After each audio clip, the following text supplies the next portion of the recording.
Welcome, I am your host, Luca. And today I got a beautiful little fantastic dish for you. We are going to make homemade gnocchi.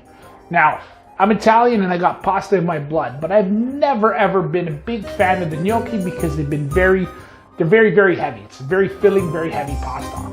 But I got a different recipe. It's not your traditional gnocchi recipe. They come out fluffy and light like pillows. They're fantastically delicious. So if you're excited, you want to know how to make it, keep on watching. This is Cooking at Home with Luca. Add 475 grams of ricotta in a mixing bowl, followed by 3 egg yolks, and thoroughly mix your ingredients.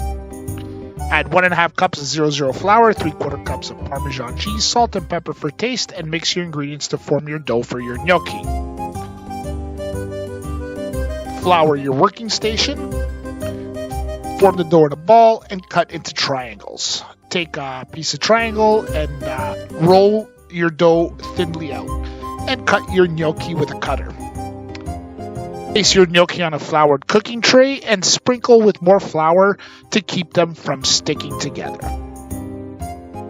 Add your gnocchi to a boiling salted pot of water and cook anywhere between 60 to 120 seconds until they float to the top. Top your gnocchi with your desired choice of sauce and voila. There you have it. Beautiful homemade gnocchi made with ricotta. Fluffy and light like pillows. You could almost sleep on them. Fantastically delicious. Don't forget to hit that subscribe button, that notification bell, and that like button so you're going to learn it when I upload new and fantastic recipes just like this one that you can share with friends and family.